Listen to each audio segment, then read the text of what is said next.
മഴതോരും മുൻപേ സീരിയലിൻ്റെ latest episode review ആണ് പറയുന്നത്. അങ്ങനെ ഗ്രേസി അമ്മയോടും മാമച്ചയോടും രേവതിക്കുട്ടി കാര്യങ്ങളൊക്കെ തുറന്നു പറയാണ്. തൻ്റെ അച്ഛൻ ജയദേവനും മുത്തച്ഛൻ രമേശൻ നായരും ഇങ്ങോട്ടേക്ക് വരുന്നുണ്ട് എന്ന വിവരം അവൾ അവരെ അറിയിക്കുന്നു. ഇത് കേട്ടപ്പോൾ ഗ്രേസിയാമ്മക്കാകെ അമ്പരപ്പായി. അല്ല, അവരെന്തിനാ ഇപ്പോൾ ഇങ്ങോട്ടേക്ക് വരുന്നത് എന്നായി ഗ്രേസിയാമ്മയുടെ ചോദ്യം.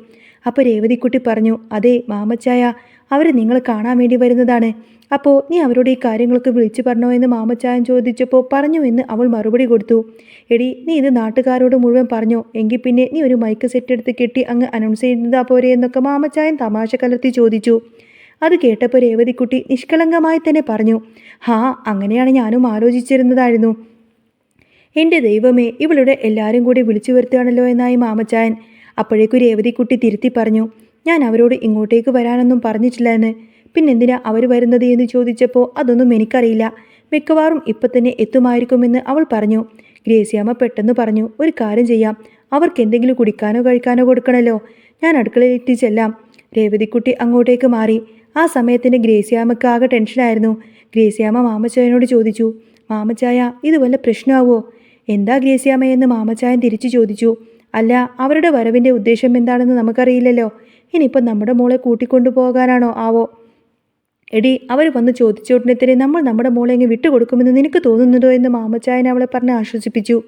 അല്ല മാമച്ചായ, അത് പിന്നെ അവളുടെ അച്ഛനല്ലേ, അപ്പോൾ അവൾക്ക് ചിലപ്പോൾ പോകണമെന്ന് തോന്നിയാലോ? നീ ഇത്ര നാളായിട്ടും അവളെ മനസ്സിലാക്കിയിട്ടില്ലേ? ഇനി നമ്മൾ നിർബന്ധിച്ച് പറഞ്ഞയച്ചാൽ പോലും അവൾ ഒരിക്കലും അവളോടൊപ്പം പോകില്ല, എനിക്കത് തോന്നുന്നില്ല. അവൾ ഒരിക്കലും പോകില്ല എന്ന് മാമച്ചായൻ ഉറപ്പിച്ചു പറഞ്ഞു.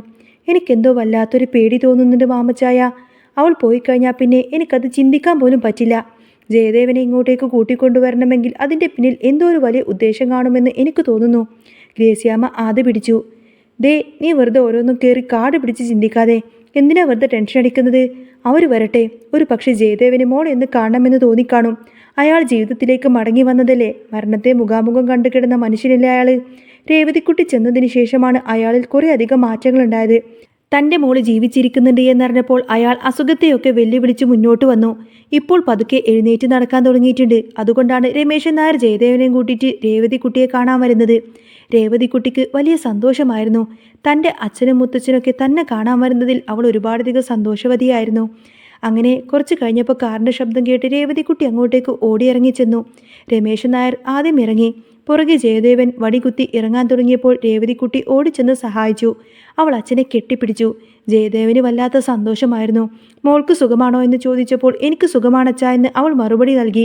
മാമച്ചായനൊക്കെ അകത്തുണ്ടോ എന്ന് രമേശൻ നായർ ചോദിച്ചപ്പോൾ അകത്തേക്ക് വരാൻ പറഞ്ഞ് അവൾ അച്ഛൻ്റെ കൈ പിടിച്ചു കൂട്ടി. നിങ്ങൾ ഇവിടെ ഇരിക്ക്, ഞാൻ അവരെ വിളിക്കാമെന്ന് പറഞ്ഞ് രേവതിക്കുട്ടി അങ്ങോട്ടേക്ക് അകത്തേക്ക് പോയി ഗ്രേസിയാമ്മയോടും മാമച്ചായനോടും അച്ഛനും മുത്തശ്ശനും വന്നിട്ടുണ്ട് എന്ന കാര്യം പറഞ്ഞു. അവർക്ക് വല്ലാത്തൊരു ഉത്കണ്ഠയായിരുന്നു. അവൾ സംസാരിച്ചു തുടങ്ങിയപ്പോൾ രേവതിക്കുട്ടി കുടിക്കാൻ എന്തെങ്കിലും എടുക്കാമെന്നൊക്കെ പറഞ്ഞ് അടുക്കളയിലേക്ക് പോയി. ആ സമയം മാമച്ചായൻ ചോദിച്ചു, ഇപ്പം എങ്ങനെയുണ്ട് ജയദേവന്? ഇപ്പോൾ വലിയ കുഴപ്പമൊന്നുമില്ല, മരുന്നും ഭക്ഷണമൊക്കെ കൃത്യമായി കഴിക്കുന്നുണ്ട്. ഛർദിലൊക്കെ മാറിയെന്ന് രമേശൻ നായർ മറുപടി കൊടുത്തു. അത് നല്ലൊരു കാര്യമാണല്ലോ എന്ന് ഗ്രേസിയാമ്മയും കൂട്ടിച്ചേർത്തു. ജീവിതത്തിലേക്ക് മടങ്ങി വന്നല്ലോ, മനസ്സിൻ്റെ ബലമാണ് എല്ലാത്തിനും പ്രധാനം. മനസ്സ് തളർന്നാൽ ശരീരം തളരും. അപ്പോഴേക്കും രമേശൻ നായർ ചോദിച്ചു, മാമാച്ചായൻ എന്തോ വയ്യായിക ഉണ്ടെന്ന് കേട്ടല്ലോ, എങ്ങനെയുണ്ട് ഇപ്പോൾ? അത് വലിയ കാര്യമാക്കാനൊന്നുമില്ല, ചെറിയൊരു ബ്ലോക്കിൻ്റെ പ്രശ്നമേ ഉള്ളൂ, അതങ്ങ് മാറിക്കോളുമെന്ന് മാമച്ചായൻ നിസാരവൽക്കരിച്ചു. സർജറി ചെയ്താൽ തീരാവുന്ന പ്രശ്നമേ ഉള്ളൂ എന്ന് അദ്ദേഹം പറഞ്ഞു. ഈ സമയത്തിന് ഗ്രേസിയാമ്മ മെല്ലെ ചോദിച്ചു, അല്ല, നിങ്ങൾ എന്താ പെട്ടെന്ന് ഇങ്ങോട്ടേക്ക് വരാൻ പ്രത്യേകിച്ച് എന്തെങ്കിലും കാരണമുണ്ടോ? അങ്ങനെയൊന്നുമില്ല ചേച്ചി, മോളെ ഒന്ന് കാണണമെന്ന് തോന്നി, അപ്പോൾ ചുമ്മാ ഇറങ്ങി വന്നതാണെന്ന് രമേശൻ നായർ പറഞ്ഞു. ഞങ്ങൾ ഓർത്തത് അവളെ അങ്ങോട്ടേക്ക് കൂട്ടിക്കൊണ്ടു പോകാൻ വന്നതാണെന്നാണ്. അങ്ങനെ നിങ്ങൾ വിട്ടുതരികയാണെങ്കിൽ ഞങ്ങൾക്ക് സന്തോഷമേ ഉള്ളൂ. അവളെ കൊണ്ടുപോവാൻ ഞങ്ങൾ എപ്പോഴും തയ്യാറാണ് എന്ന് രമേശൻ നായർ തമാശ രൂപേണ പറഞ്ഞു. എന്നാൽ ഗ്രേസിയാമ്മ വിട്ടുകൊടുക്കാൻ തയ്യാറല്ലായിരുന്നു. അത് നടക്കുമെന്ന് തോന്നുന്നില്ല. ഞങ്ങളെ വിട്ടാലും അവൾ വരുമെന്ന് എനിക്ക് തോന്നുന്നില്ല. അവൾ ഞങ്ങളുടെ മോളാണ്. അവളെ ഞങ്ങൾ പൊന്നുപോലെയാണ് നോക്കുന്നത്. ഇത്രയും നാൾ നോക്കിയ പോലെ ഇനി അങ്ങോട്ടേക്ക് നോക്കിക്കൊള്ളാമെന്നാണ് ഞങ്ങളുടെ ആഗ്രഹമെന്ന് ഗ്രേസിയാമ്മ തറപ്പിച്ചു പറഞ്ഞു. അപ്പോഴേക്കും രേവതിക്കുട്ടി അവർക്ക് കുടിക്കാനുള്ള വെള്ളമൊക്കെ കൊണ്ടുവന്നു. അവൾ അച്ഛൻ്റെ കൈപിടിച്ച് വീട് ചുറ്റും നടന്ന് കാണിച്ചു കൊടുത്തു. ജോസുകുട്ടിയെ പരിചയപ്പെടുത്തി. തൻ്റെ വേണ്ടപ്പെട്ടവർ വന്നതിൻ്റെ സന്തോഷം അവളുടെ മുഖത്തുണ്ടായിരുന്നു. കുറേ സമയം അവരങ്ങനെ സംസാരിച്ചിരുന്നു. ആഹാരമൊക്കെ കഴിച്ചതിന് ശേഷമാണ് അവരവിടെ നിന്നും പോയത്. താമസിക്കാൻ മാമച്ചായൻ പറഞ്ഞുവെങ്കിലും അത്യാവശ്യ കാര്യങ്ങളുള്ളത് കൊണ്ട് തന്നെ അവർ അവിടെ നിന്നും യാത്രയായി. അവർ പോയി അല്പം കഴിഞ്ഞപ്പോൾ കുരിയച്ചൻ അങ്ങോട്ടേക്ക് വന്നു. മാമച്ചാന് സുഖമില്ലാത്ത വിവരം പറഞ്ഞുകൊണ്ടാണ് വന്നത്. ഗ്രേസ്യാമ്മ അത്ഭുതത്തോട് ചോദിച്ചു, അല്ല, കുരിയച്ചനോട് ആരാ ഈ ഒരു കാര്യം പറഞ്ഞത്? അത് രേവതിക്കുട്ടി വിളിച്ച് പറഞ്ഞതാണെന്ന് കുരിയച്ചൻ മറുപടി നൽകി. ഇവളോ? അപ്പോൾ ഇവളെല്ലാവരോടും മാമച്ചാൻ്റെ അസുഖം വിളിച്ചു പറഞ്ഞോ എന്ന് ഗ്രേസ്യാമ്മ ചോദിച്ചു. രേവതിക്കുട്ടിക്ക് അറിയാവുന്ന എല്ലാ ബന്ധുക്കളെയും അവൾ വിളിച്ചിരുന്നു. അവരോടുള്ള അടുപ്പം കൊണ്ട് അവൾ എല്ലാവരെയും വിവരം അറിയിച്ചു. പിന്നീട് കുരിയച്ചൻ മാമച്ചായനെ കുറേ ഉപദേശിച്ചു, മരുന്ന് കൃത്യമായി കഴിക്കണം എന്നൊക്കെ. അപ്പോൾ രേവതിക്കുട്ടി ഇടക്ക് കയറി പറഞ്ഞു, അങ്കിളെ പറഞ്ഞിട്ടൊന്നും ഒരു കാര്യമില്ല, എത്ര പറഞ്ഞാലും ഇത് മാമച്ചാൻ്റെ തലയിലേക്കും കയറില്ല.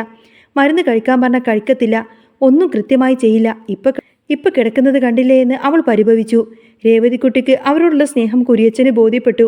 അവർ സ്വന്തം മകളെ പോലെ തന്നെയാണ് അവളെ സ്നേഹിക്കുന്നത്. ഇതേ സമയത്തിന് വൈജയന്തി നാളെ ഹോസ്പിറ്റലിൽ നിന്ന് ഡിസ്ചാർജായി പോവാമെന്ന സന്തോഷത്തിലായിരുന്നു. രക്ഷപ്പെട്ടു, ഇനി ഏതായാലും എവിടെ കിടക്കണ്ടല്ലോ എന്ന് കരുതിയിട്ട് അവൾ ബബിതയും രോഹിത്തിനെയും കൂട്ടുന്ന ആ ഒരു കാര്യങ്ങളൊക്കെ ആലോചിച്ചു. കൃഷ്ണമോൾ എന്തായാലും തൻ്റെ കൂടെ വരാൻ ചാൻസ് ഇല്ല. ഡോക്ടർ വന്ന് ഫിസിയോതെറാപ്പിയെയും കുറിച്ചും മറ്റും സംസാരിച്ചു. ബില്ലൊക്കെ സെറ്റിൽ ചെയ്യുന്ന തിരക്കിലായിരുന്നു അവർ. ആ സമയത്താണ് ഗംഗാധരനും ശിവശങ്കരനും മനുവും കൂടി സംസാരിക്കുന്നത്. വൈജയന്തിയെ ഇങ്ങനെ വിട്ടാലൊന്നും ശരിയാവില്ല. അവളുടെ ഇഷ്ടത്തിന് കൂട്ടുനിന്നാൽ ജീവിതം തകർന്നു പോകുമെന്ന് ഗംഗാധരൻ പറഞ്ഞു. അതുകൊണ്ട് നിങ്ങൾ എങ്ങോട്ടേക്ക് വിളിച്ചതാണ്? അവളെ കണ്ട് കടപ്പാടു വീട്ടിലേക്ക് തിരിച്ചു വരാൻ പറയണമെന്ന് ശിവശങ്കരൻ പറഞ്ഞു. മനു ചോദിച്ചു, അതിന് ആൻറ്റി സമ്മതിക്കുമെന്ന് തോന്നുന്നുണ്ടോ എന്ന്. അതിന് അവളുടെ സമ്മതം ചോദിക്കേണ്ട കാര്യമൊന്നുമില്ല എന്ന് ശിവശങ്കരൻ ഉറപ്പിച്ചു പറഞ്ഞു. അവൾ വാടകയ്ക്കെടുത്ത വീട്ടിലേക്ക് പോവാൻ നമ്മൾ സമ്മതിക്കരുത്. വീടൊക്കെ സെറ്റ് ചെയ്ത് വെച്ചിരിക്കുകയാണെന്നും കീ വാങ്ങിക്കണമെന്നും മനു അറിയിച്ചു. അതൊക്കെ അവളുടെ ഇഷ്ടം. പക്ഷേ അവൾ ആ വീട്ടിലേക്ക് പോകുന്നില്ല. കടപ്പാട്ടു വീട്ടിലേക്ക് അവൾ അവിടെ നിന്ന് പോവാവൂ. അവളെ കാര്യങ്ങളൊക്കെ പറഞ്ഞ് മനസ്സിലാക്കണം. നമ്മൾ പറയുന്നതാണ് ഇനി മുതൽ അവൾ കേൾക്കേണ്ടത്. അവൾ പറയുന്നത് നമ്മളല്ല കേൾക്കേണ്ടത് എന്ന് അദ്ദേഹം പറഞ്ഞു. ഈ സമയം കമല ചായയുമായിട്ട് അങ്ങോട്ടേക്ക് വരികയാണ്. ആങ്ങളമാരെല്ലാവരും ചേർന്ന് നേരത്തെ തന്നെ ഇതൊക്കെ ചെയ്യുമായിരുന്നുവെങ്കിൽ അവൾ എന്നെ നന്നായേനെ എന്ന് കമലമ്മ പറഞ്ഞു. ഞാൻ എന്തെങ്കിലും പറഞ്ഞാൽ നിങ്ങൾക്ക് ഇഷ്ടപ്പെടില്ലല്ലോ എന്ന് കമലമ്മ കുറ്റപ്പെടുത്തി. മതി, നീ ഇനി കൂടുതലൊന്നും പറയണ്ട. വൈജയന്തിയുടെ കാര്യങ്ങളൊക്കെ ഞങ്ങൾ തീരുമാനമെടുത്തു കഴിഞ്ഞു. അവൾ ഇനി വേറെ വീട്ടിലേക്കൊന്നും പോകത്തില്ല. പോയി കഴിഞ്ഞാൽ അത് കടപ്പാട്ടൂർ വീട്ടിലേക്ക് മാത്രമായിരിക്കും. അവളെ കണ്ട് കാര്യങ്ങളൊക്കെ സംസാരിക്കാൻ തന്നെ അവർ തീരുമാനിച്ചു. അങ്ങനെ ഒടുവിൽ അവർ വൈജയന്തിയെ കൂട്ടിക്കൊണ്ടുവരാൻ പോവുകയാണ്. അങ്ങനെ ആശുപത്രിയിൽ നിന്നും ഡിസ്ചാർജ് കിട്ടി ഇറങ്ങി വരുന്ന വൈജയന്തിയെ കാത്തുകൊണ്ട് തന്നെ ഗംഗാധരനും ശിവശങ്കരും മനുവും പുറത്ത് കാത്തു നിൽക്കുന്നുണ്ടായിരുന്നു. പുതിയ വാടക വീടിൻ്റെ താക്കോൽ ബാഗിൽ മുറുക്കെ പിടിച്ച് ആരെയും കൂസാതെ നടന്നു വന്ന വൈജയന്തി തൻ്റെ മുന്നിൽ നിൽക്കുന്ന ആങ്ങളമാരെ കണ്ടിട്ടൊന്ന് പകച്ചു. മനു മെല്ലെ അടുത്തേക്ക് ചെന്ന് കാറിൻ്റെ ഡോറ് തുറന്നു പിടിച്ചു പറഞ്ഞു, ആൻറ്റി, നമുക്ക് കടപ്പാട്ടൂർ വീട്ടിലേക്ക് പോവാം. വൈജയന്തിയുടെ മുഖം പെട്ടെന്നങ്ങ് ചുവന്നു. ഞാൻ അങ്ങോട്ടേക്കില്ല എന്നും എൻ്റെ കാര്യങ്ങളൊക്കെ നോക്കാൻ എനിക്കറിയാമെന്നും വൈജയന്തി തറപ്പിച്ചു പറഞ്ഞു. പക്ഷേ ഗംഗാധരൻ വിട്ടുകൊടുക്കാനൊന്നും തയ്യാറായില്ല. അദ്ദേഹം അവളുടെ കയ്യിൽ മുറുകെ പിടിച്ച് ഉറച്ച സ്വരത്തിൽ തന്നെ പറഞ്ഞു, വൈജയെ, നിന്റെ വാശിയൊക്കെ ആശുപത്രിയിൽ പറഞ്ഞു തീർത്തു. ഇനി ഒരു നിമിഷം നീ ഇനി ഒറ്റയ്ക്ക് നിൽക്കരുത്. ഞങ്ങൾക്കിതൊരിക്കലും കണ്ടു നിൽക്കാൻ പറ്റില്ല. നീ വരുന്നത് കടപ്പാട്ടൂർ വീട്ടിലേക്കാണ്. അത് ഞങ്ങളുടെ തീരുമാനമാണ്. ആദ്യമായി ആങ്ങളമാരുടെ അജ്ഞാത സ്വരത്തിന് മുന്നിൽ വൈജയന്തിക്ക് മറുപടിയൊന്നുമില്ലായിരുന്നു. കടപ്പാട്ടൂർ വീട്ടിലേക്ക് എത്തിയ വൈജയന്തിയെ സ്വീകരിക്കാൻ കമലമ്മ അവിടെ ഉണ്ടായിരുന്നു.